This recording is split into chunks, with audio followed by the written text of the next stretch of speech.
우리가 생명을 유지하는데, 우리 인간이 생명을 유지하는데 가장 중요하고 필수적인 것들입니다.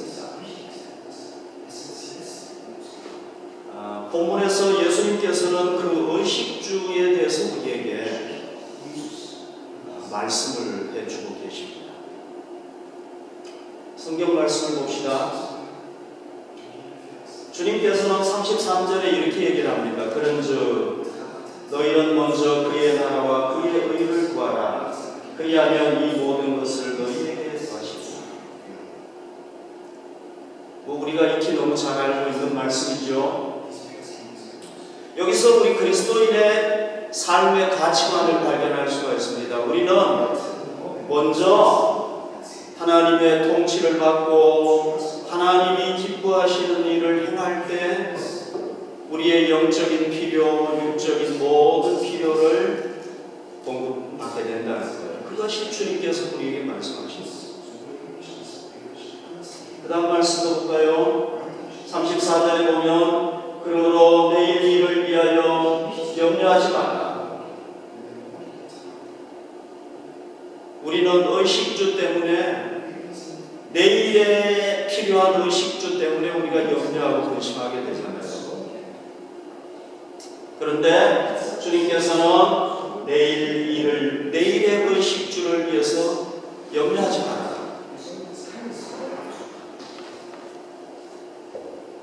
내일의 의식주에 대해서 염려하지 말고 매 순간 최선을 다하는 거예요. 우리에게.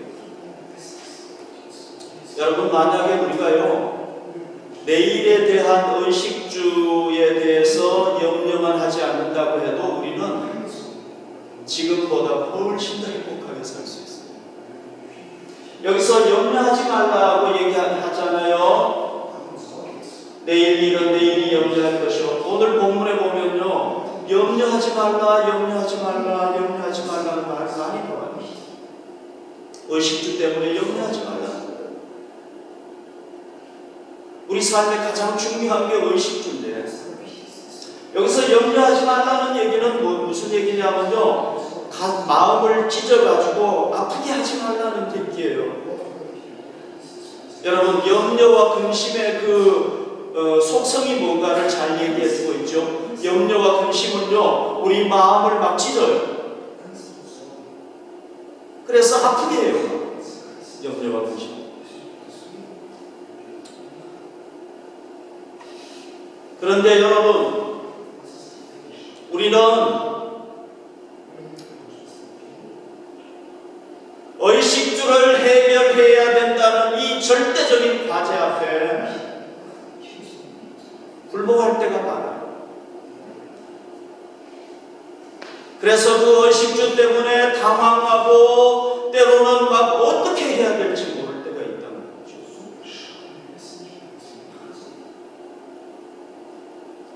내일의 의식주에 대한 염려 때문에 우리가 밤잠을 자지 못할 때도 있고, 우리의 마음을 찢어가지고 아프게 할 때가 우리가 얼마나 많습니까? 내일의 의식주에 대한 염려에 우리가 굴복하게 되잖아요. 의식주 문제를 해결하는 게 바로 물질 아닙니까? 이 물질 때문에 뭐니 해도 돈이 중요하다고 얘기를 하고 있는데, 이 결제 때문에 여러분, 지갑에 돈이 없으면 당장 내일 사 먹을 수가 없잖아요. 이 물질 때문에 우리가 이 물질 앞에 굴복해가지고 주의 말씀을 실천하지 못해요. 우리가 이 물질 앞에 굴복해가지고 때로는 주의 뜻을 우리가 포기할 때도 있어요. 이게 연약하고 부족한 우리 인간, 내 존재라는 것을 우리는 고백하지 않을 수 없어요. 우리는 인정할 수 없어요.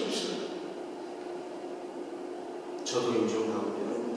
물론 사람마다 정도의 차이가 있어요. 그러나 우리는 그 물질 앞에 굴복하지 않을 수 없다. 그럼 그 연약한 존재라는 걸 우리가 인정하지 않을 수 있어요.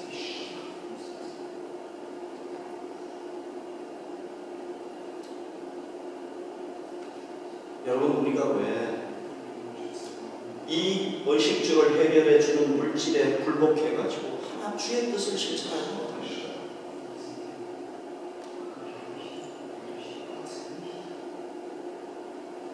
그 원인을 한번 우리가 진단해 봅시다.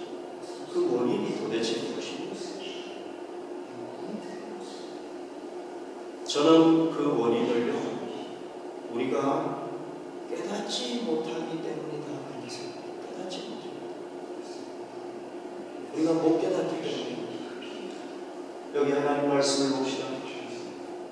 주님께서 이렇게 얘기를 하고 있습니다. 32절에 보면요, 이는 다 이방인들이 구하는 것이라 그랬어요.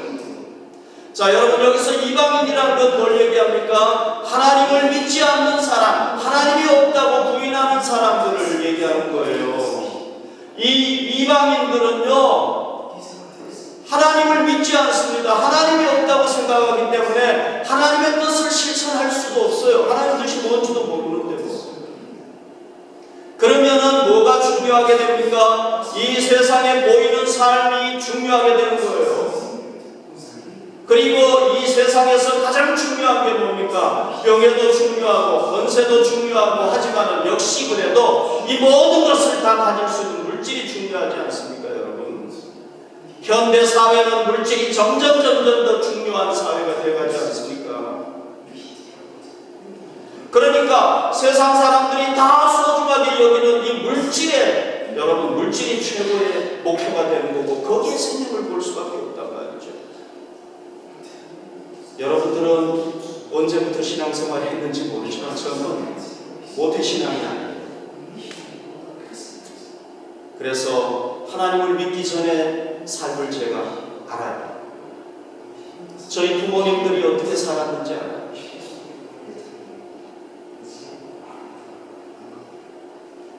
하나님을 안 믿어요. 하나님의 뜻을 알 수 없어요.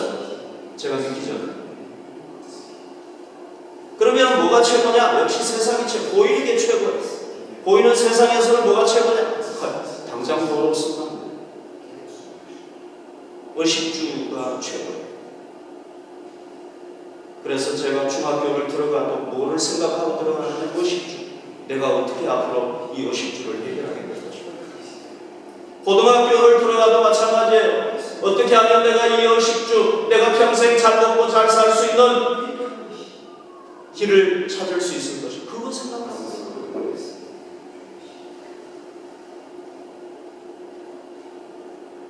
어쩔 수 없어요. 그러니까 이방인들은요, 뭘 구할 수밖에 없느냐? 세상의 최고 가치인 의식주를 해결하기 위해서 그걸 구할 수밖에 없어요. 그러나 주님은 뭐라고 말씀하셨느냐 하면, 그거는 다 너희들이 하나님을 믿기 전에 구했던 것이고 이제 너희는 하나님을 믿는 사람들이라는 거예요. 예수 그리스도를 통해서 하나님을 믿었다는 거예요. 그러면 이제 우리는 하나님을 믿기 때문에 뭘 구해야 되느냐? 하나님의 뜻을 먼저 구해야 되는 거죠.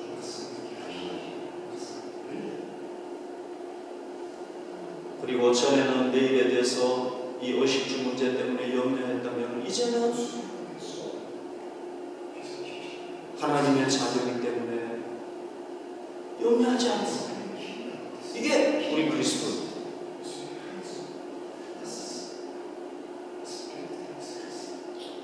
자, 여러분, 우리가 오늘 주님께서 말씀하신 이는 다 의식주, 이거는 다 이걸 구하고 이게 오직 최고의 목표고 이걸 위해서 염려하고 걱정하는 것은 그거는 하나님을 알지 못할 때 끝나는 거예요. 우리가 이걸 깨달아야 돼요. 아직까지 이걸 깨닫지 못하시는 분들은 이 진리를 깨달을 수 있기를 바랍니다. 주님께서 오늘 이 성경 말씀에 보면요, 하나님을 뭐라고 표현을 했느냐 하면은 오늘 제가 제목에 잡았는데요, 하늘 아버지 이렇게 표현했어요. 하늘 아버지. 짧게 얘기하면 천국, 하늘 아버지 이렇게 표현했어요. 여러분, 하나님을 표현하는데 많은 표현이 있을 수 있어요. 거룩하신 하나님, 자비하신 하나님, 많은 표현이 있는데 우리 주님께서는 가장 애용하셨던 구절이 뭐냐면 하늘 아버지, 하늘에 계신 너희 아버지, 아버지로 표현했어요.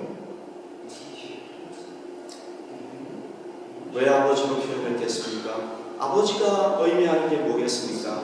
그것은요, 하늘 아버지, 그러니까 우리 육신의 아버지하고 다른 분이지요, 그죠? 하늘나라에 계신 그 아버지인데 우리 아버지라는 거예요. 이 말에는 뭐가 포함이 되어 있느냐 하면은 우리를 창조하신 분이라는 창조주라는 의미가 있고요.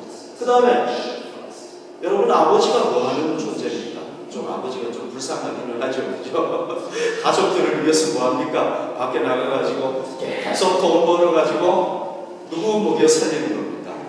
부인 먹여 살리고. 요즘은 뭐 부인들도 같이 일하니까 좀 달라지긴 했지만 자녀들 다 먹여 살리는 거 아니에요? 그게 아버지 역할이잖아요. 직장 생활하면서 참 정말 막 화가 나고 억울하고 말이죠. 그런 일이 있어도 어떻게 합니까? 꼭 참잖아요. 누구 때문에? 우리 자녀들 때문에 참잖아요. 그게 아버지 아닙니까? 그래서 우리 주님께서는요, 우리 하늘 아버지가 우리를 먹여주시고 입혀주시고 책임진다는 것을 뭘 통해서 얘기를 하시느냐 하면은 자연을 통해서 우리에게 얘기를 해주고 계시는 겁니다. 여기 말씀을 보십시다. 공중의 새를 보라. 주님께서 말씀하셨죠. 공중의 새를 보라는 거예요. 여러분, 새가 종류도 많잖아요. 그 새들 한번 보십시오. 새가 막 우리 인간처럼 막 농사 짓습니까? 모르죠.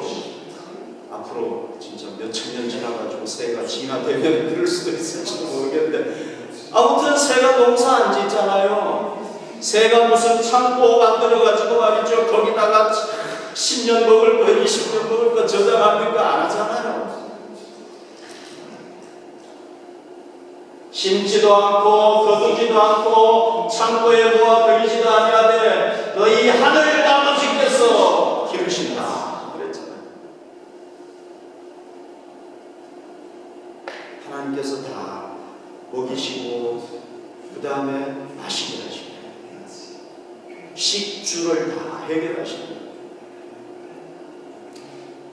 그래서 주님께서 27절에 보면 너희 키를 너희가 염려한다고 한 자가 더 줄일 수 있겠느냐, 이거는 뭐냐면 우리가 우리 생명의 주인이 아니라는 거예요. 우리 생명을 살리는 의식주의 주인이 누구냐? 우리가 아니고 하나님이라는 거예요. 그 다음 구절 봅시다.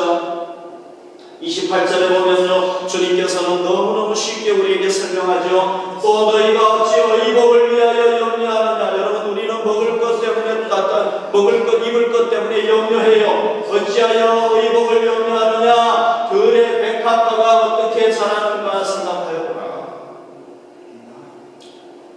백합화는 옷을 지어 입기 위해서 수고도 아니하고 무슨 옷을 배를 짜가지고 만들지도 않지만 하나님께서 그 꽃마다 말이죠, 아름답게 입혀주시잖아요. 누가 하는 겁니까, 여러분? 장미를 그렇게 아름답게 만드는 게 누가 하는 겁니까, 여러분? 우리가 하는 겁니까? 아니잖아요. 대통령이 하는 겁니까? 아니잖아요. 하늘 아버지께서 하시잖아요. 꽃마다 아름답게. 여러분, 정말 인간의 영화로움을 따지자면 솔로몬만큼 영화를 누린 사람이 없는데 주님께서는 말씀하시기를 솔로몬이 아무리 영화를 누렸다고 할지라도 백합화보다 예쁘겠느냐, 그 백합화의 그 아름다운 장미의 그 아름다움보다 멋지게 입었겠느냐. 주님께서 말씀하셨습니다.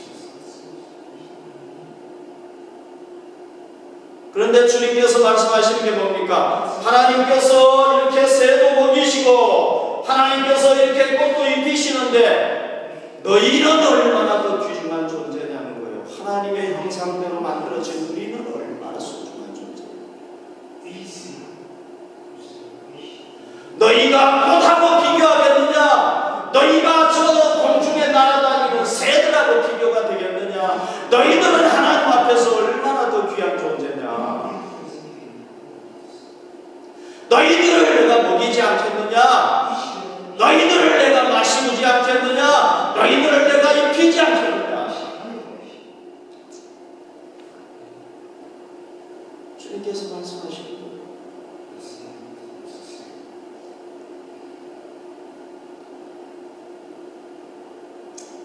여러분, 우리는 이제요 어떤 존재냐면요, 우리는 고아와 같은 존재였어요.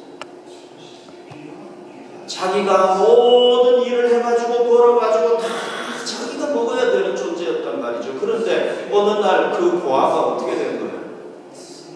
하나님의 자녀로 새롭게 탄생해 버렸어. 우리에게는 누가 있느냐? 이제 하늘 아버지가 계십니다. 아멘. 여러분, 어떤 고아원에 있던 고아가 자기가 다 먹고 살아야 되는데 고아원을 떠나가지고 이제 자기 혼자서 살아야 되는데 말이죠. 걔가 입양인 떡대로 어떻게 되는 거예요? 부모가 다 먹이고 다 입히고 다 책임지는 거예요. 우리가 그런 존재가 됐던 거예요.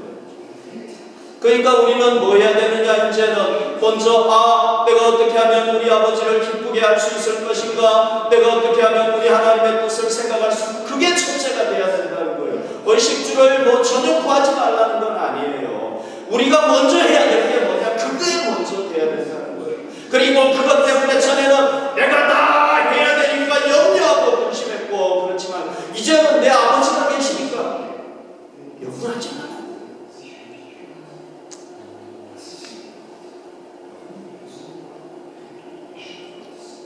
우리가 이 진리를 깨닫고 이 진리를 실천할 수 있기를 바랍니다.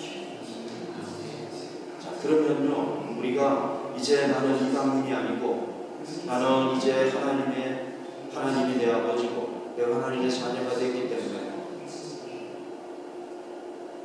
나는 이제 이방인처럼 그렇게 하면 안 된다는 이 성경의 진리, 이 주님께서 가르쳐 주신 이 진리, 이것만 깨달으면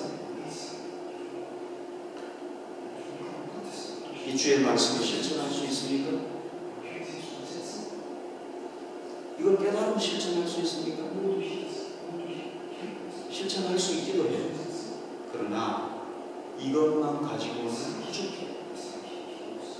한 가지가 더 있어요. 그게 뭐냐?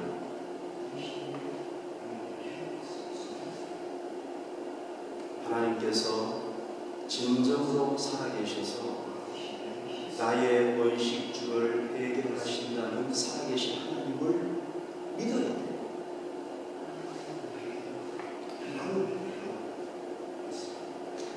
이 살아계신 하나님, 그분이 나에게 공급하신다는 이 하나님을 믿지 않으면요, 이 진리는 아무리 알아도 우리가 실천 못해요.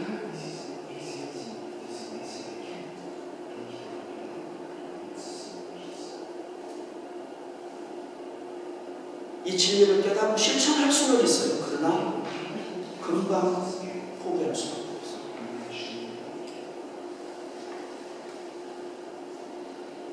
우리가 진짜 살아계신 하나님을 믿고 그분이 나에게 내 의식주를 해결해 주시는 분이라는 것을 믿지 않으면요, 우리는 내일의 의식주에 대해서 염려할 수밖에 없어요. 이 진리를 안다고 되는 게 아니에요.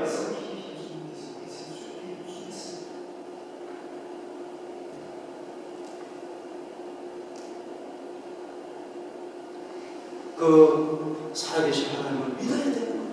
그분이 진짜 공급하신다는 걸 믿어야 되는 거예요. 그럼 우리가 왜 그분을 믿지 못할까요? 왜 그분을 믿지 못할까요? 이유는 몇 가지가 있어요. 첫 번째 이유는요, 우리의 의식주가 필요할 때 그것을 채워주시는 하나님을 체험하지 못해요.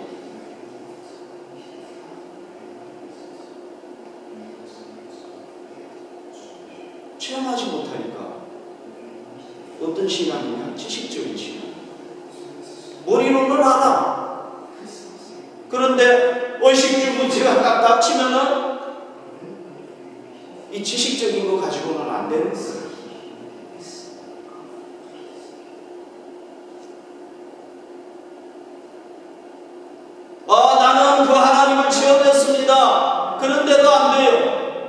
어릴 수도 있어요. 그런 경우에는 왜 그렇습니까? 의식주를 채워주시는 하나님을 체험했음에도 불구하고 그 하나님에 대한 확신이 부족하기 때문에, 그분을 확실하게 믿지 못하기 때문에 그래요. 그러면 그 사람에게는 뭐가 더 필요하냐? 하나님께서 내게 확실하게 채워주시는 분이라는 것을 더 체험하는 게 필요한 거예요. 그 사람.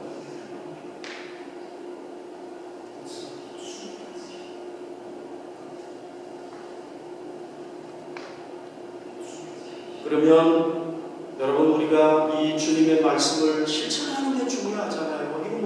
이거 아는 게 중요한 게 아니잖아요. 다른 하나님의 말씀도 다 마찬가지죠. 우리가 수백 번 읽어가지고 완전히 외우고 있고 그게 중요한 게 아니에요. 하나의 말씀이라도 우리가 실천하는 게 중요하잖아요. 그러면 우리가 하나님의 말씀을 진짜 우리가 실천하지 못하는 더 중요한 이유는 뭐냐면, 우리가 진리를 깨우치지 못해가지고 그런 게 아니라 우리의 의식주를 채워주시는 그 하나님을 체험하지 못했기 때문에 우리가 체험해야 돼요. 그러면 그 하나님을 체험하기 위해서 우리가 무엇을 해야 돼요? 무엇을 해야 돼요? 자, 제가 예를 하나 드리겠습니다. 여러분들이 수영 강습반에 들어가가지고 수영 이론에 대해서 배웠어요. 수영을 배우려면 깨구리처럼 손을 놓고 발을 뒤로 차고 호흡은 어떻게 하고 이걸 배웠어요. 그 다음에는 어떻게 해야 되는 거예요? 수영을 배우려면 그 다음에는 물속에 뛰어 들어가야 돼요. 그래가지고 배운 거를 해봐야 돼. 그래야 수영을 하게 되는 거예요. 이론을 백날 배워봤자 이론만 가지고 있어가지고는 수영을 못하는 거예요. 그러니까 여러분, 우리가 하나님의 살아계심과 그분이 나에게 채워주시고 내 의식주를 해결하시는 분이라는 것을 우리가 체험하기 위해서는 뭐 해야 되느냐? 우리가 이 주의 말씀, 하나님께서 내게 공급해 주시는 분이라는 이걸 믿고 헤엄을 쳐봐야 돼. 물속에 들어가야 돼. 그러지 않고는 방법이 없어. 다른 방법이 없어. 그럴 때 이 하나님의 말씀이 진짜 살아있는 말씀이고 하나님께서 내게 공급하시는 분이구나 하는 걸 깨닫게 되는 거예요. 그러지 않고는 방법이 없어요. 물이 무섭다고 해가지고 물속에 안 들어가고 계속 밖에만 있으면 안 되는 거예요. 물속에 뛰어 들어가야 돼요.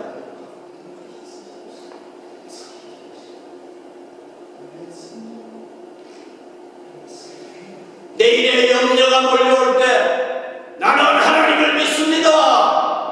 내 염려를 주님께 내려놓습니다 하고 염려를 주님 앞에 내려놔 봐야 되는 거예요.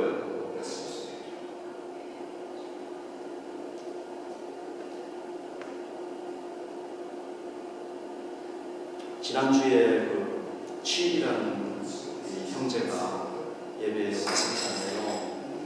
그 취일이라는 형제가 참 놀라운 간증을 하는 걸 지난주에 들었어요.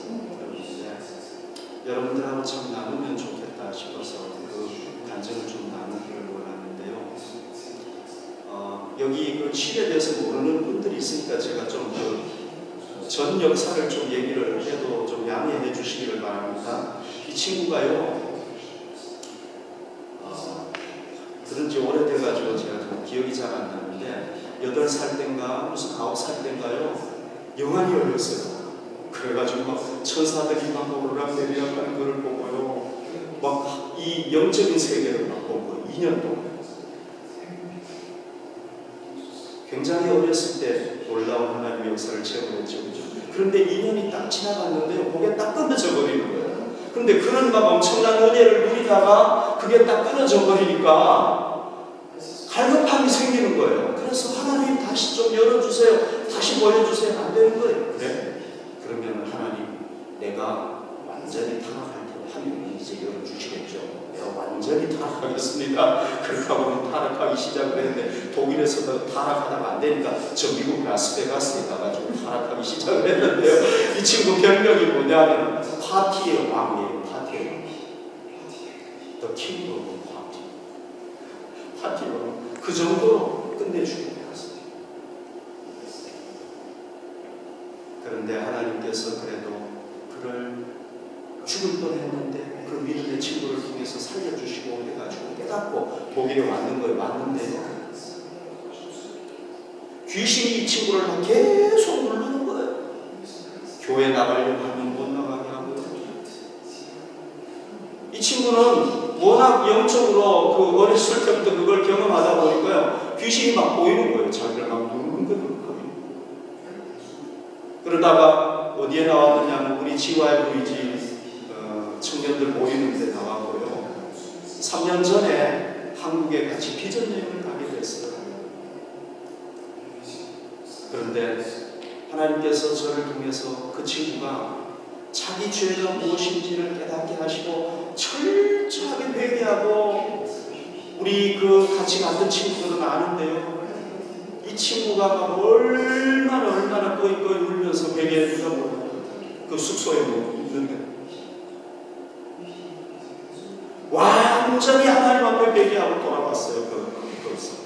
그래서 제가 참 이 비전 여행에 대해서 미련을 거르지 못하는 이유가 거기에 있어요. 그런 놀라운 일들을 하나님께서 일으켜 주셔야 되죠.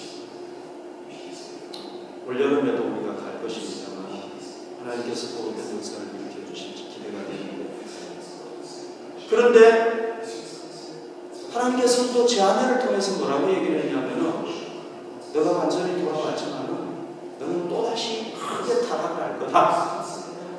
그리고 타락하다가 타락 조금씩 더 좋아져가지고 나중에 돌아올 거다. 그렇게 하나님께서 예언을 하시더라고요. 그랬는데 막 그 친구가 진짜 여기 독일에 돌아와가지고요, 얼마나 뜨거워졌는가 몰라요. 변화돼가지고. 그런데 진짜 하나님께서 예언하신 저 사람 통해서 주신 대로요, 그렇게 회개했던 친구가 다시 또 타락하는 거죠.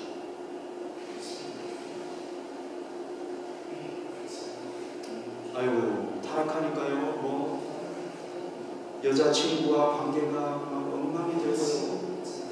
심리학을 공부하는 친구가, 이 친구가 아주 머리가 좋은 친구였어요. 그런데 졸업도 심리학 그 학사 졸업 그 시험 기간이 지나가 버려가지고, 논문 쓰는 기간이 지나가 버려가지고 졸업도 못하게 됐어요. 모든 문제가 막 보여가지고 결국은 아무것도 못하고 어디를 가게 됐느냐 하면은 여기서 한 1시간 반 떨어진 그 기독교 학교의 기숙사에 어떻게 연결이 돼가지고 거기에 들어가면서 저하고는 소식이 딱 끊어져 버렸어요. 근데 지난주에 딱 나타났는데요. 이 친구가 거기 들어가가지고 이제 완전히 자기 모든 것을 다 포기를 하고 그냥 하나님만 바라고. 그런데 여러분, 어떤 일이 일어났는지 아십니까? 이런 일이 일어났는데요. 분명히 기간이 넘어가가지고 이제 졸업을 못한다고 그러고 갔는데 하나님께서요, 어떻게 역사를 하셨느냐면, 이 기간이 지나가지고 만약에 논문을 학사 논문을 써야 되면은요, 내가 왜 그거를 못 쓰게 됐는지 거기에 대한 이유가 있어야 학교에서 받아주는 거예요. 안 그러면 안 받아주는 거예요. 그런데 이 친구는 그거 뭐 사유서를 써내는 것도 없이 그냥 바로 논문을 다시 쓸 수 있게 됐대. 어떻게 된 거냐 알아봤더니요, 자기가 그 학교에다가 한번 전화를 한 적이 있었대요. 그런데 학교에 연락이 안 돼요. 전화가 그 연결이 안 됐대요.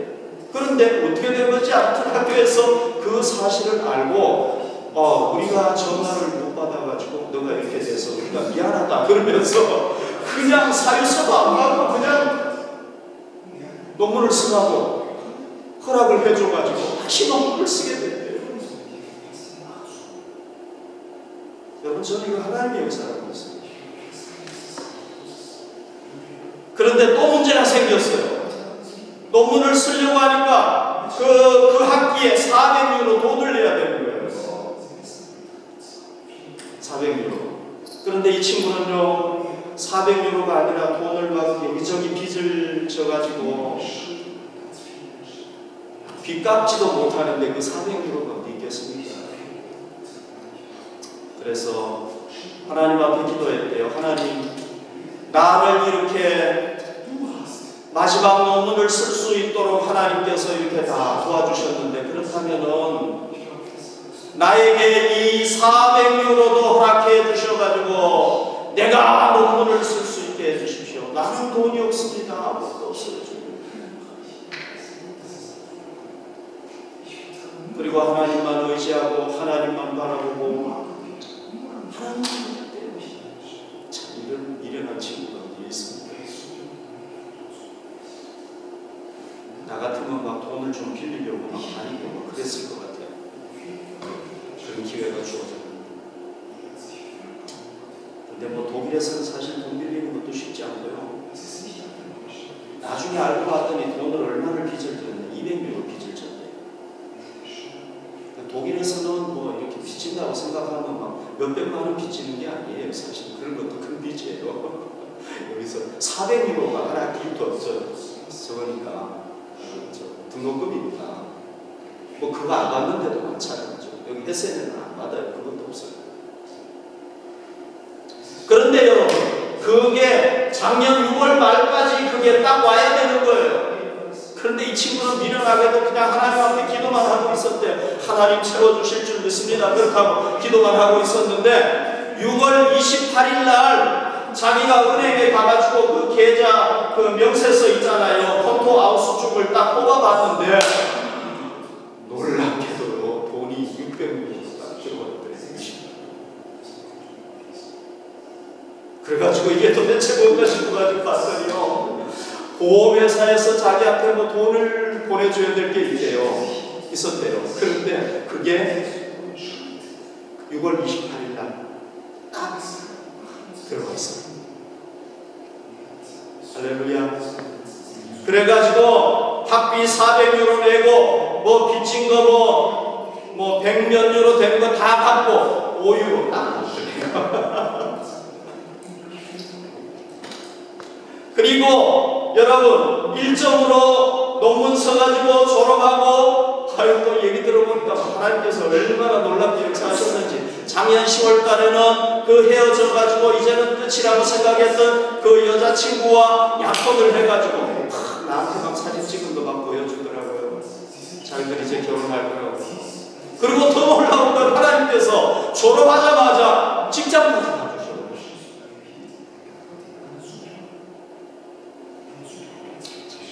성도들 역시 믿음이 좋으니까 아무리 이렇게 얘기해도 별로 놀라지도 않아요. 여러분, 하나님 역사는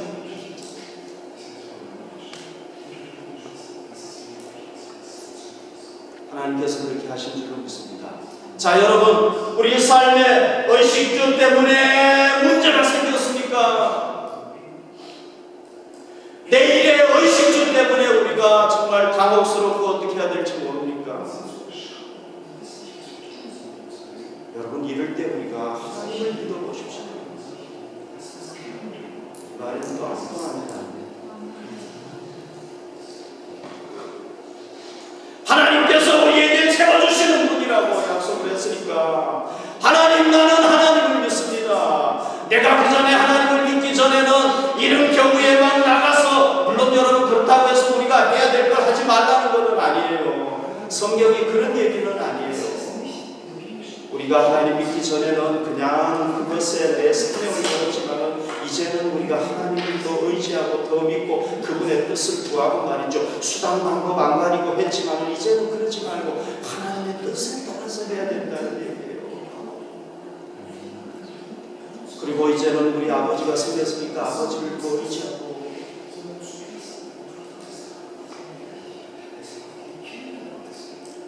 그렇게 할 때 우리도 살아계신 하나님, 우리의 의식주를 호응하시는 하나님, 복을 체험하게 될 줄 믿습니다. 자, 여러분, 이 친구를 보면은요, 뭘 깨닫느냐 하면 하나님께서는 우리가 우리의 의식주를 채워주시는 하나님을 체험하도록 하기 위해서 우리에게 뭘 허락하시느냐 하면은 때로는 광야를 허락하신다는 걸 알 수가 있어요. 창세기 32장 24절에 보면요, 야곱이 나오잖아요. 야곱이 엄청난 재산을 모아가지고 부인도 4명에다가 금이 환양하지 않습니까? 고향으로 돌아오지 않습니까? 그런데 먼저 봤던 종이 얘기하기를 자기 형님이 몇백 명을 데리고 자기를 죽이기 위해서 온다는 거예요. 왜? 자기가 형님의 그 축복을 가로챘잖아요. 그러니까 이 야곱은 어떤 사람입니까? 꽤나 많은 사람이잖아요. 그래서 자기 가장 사랑하는 부인을 맨 가까이에 두고 그 다음에 좀 덜 사랑하는 부인, 더 덜 사랑하는 부인, 더 덜 사랑하는 부인 쫙 두고 자기는 맨 뒤에 착 가는 거예요. 왜? 혹시라도 형님이 딱 치면 자기 몸이라도 탁 피해가지고 주랭이를 넣어요. 참 이 머리가 좋은 친구죠.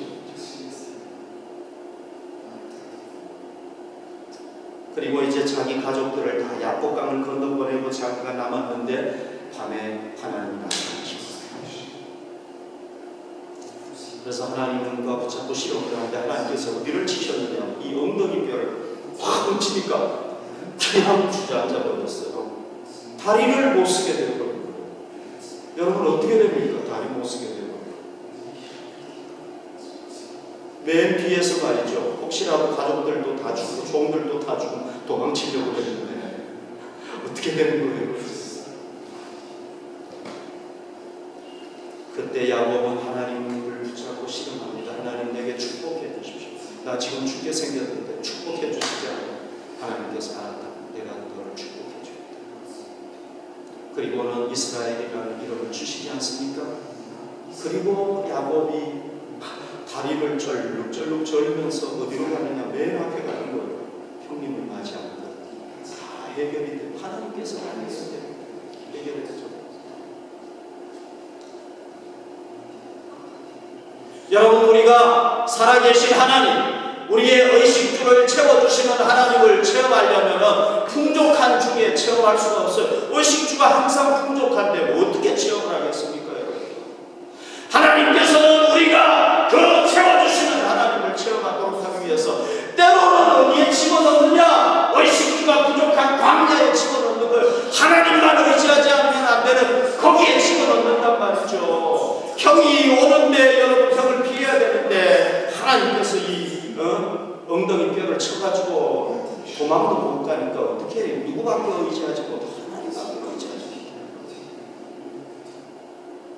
그런 장소에 우리를 하나님께서 집어넣는단 말이죠. 왜? 그 의식주를 채우시는 하나님을 체험하도록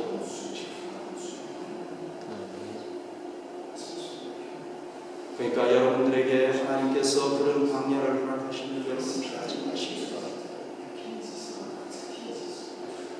지금 여러분들이 그런 광야 생활을 하고 있다면 하나님께서 여러분들이 의식주를 채우시는 하나님 아버지를 체험하도록 하기 위해서 여러분들을 훈련하신다는 걸 깨달아야 돼요. 시간이 없어서 뭐 제가 간증을 못하겠어요. 저는 확실하게 믿어요. 우리가 광야 생활하고 있다면 그거는 하나님께서 우리를 정금 같은 믿음으로 훈련하시기 위해서 하십니다.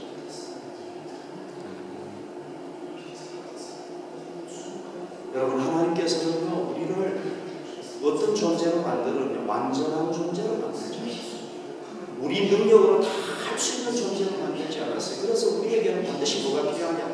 플러스 알파, 하나님의 능력이 필요하다고 만들었어요. 그리고 하나님께서 뭐라고 또 약속을 했냐?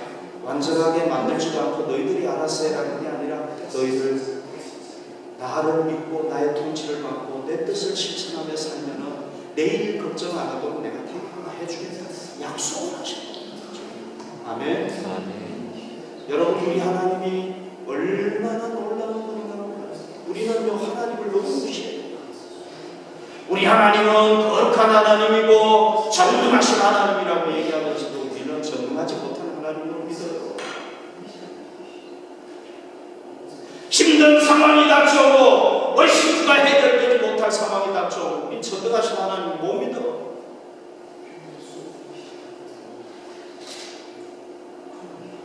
여러분, 우리가 구약 성경을 보면요, 하나님께서 이스라엘 백성들 200만이나 되는 백성들을 광야 생활하게 하셨잖아요. 광야에 거기에 뭐 농사 지을 수 있습니까? 거기에 무슨 말이죠, 갈슈타트가 있습니까? 갈레리아가 있습니까? 아니면은 알디가 있습니까? 거기서 사 먹을 수가 있나요? 없단 말이죠. 그런데 40년 동안 거기서 살았어. 200만이나 되는 사람들이 어떻게 살았습니까, 여러분? 하나님께서 만나를 내려주시고 메추라기를 내려주시고 불기둥 구름기둥으로 인도하시니까 사는 겁니다.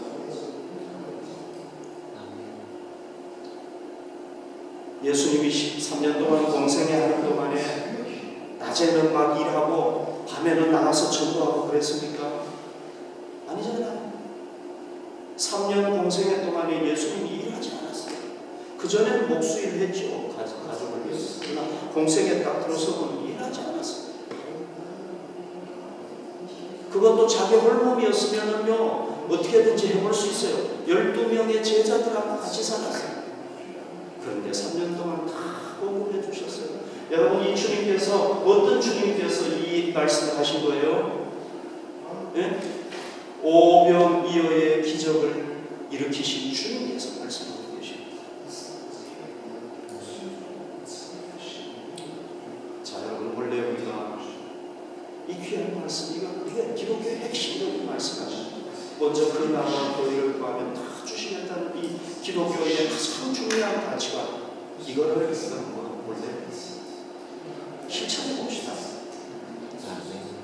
우리가 이미 실천하고 있습니까? 우리가 더 확신하고 실천하십시다. 그래서 우리의 삶에 정말 우리 앞에 먹을 것이 아무것도 없다고 할지라도, 그 어디서도 공급받을 수 없다고 할지라도,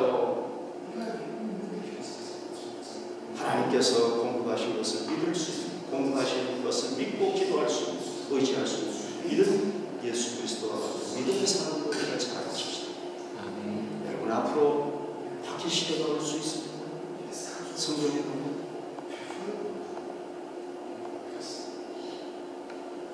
지금 점점 이제 여러분 이 몸속에 이제 그걸 넣지 않습니까? 좁쌀 나는 거 하나 넣으면은 이제 카드도 필요 없어요. 이거 하나만 있으면 다 돼.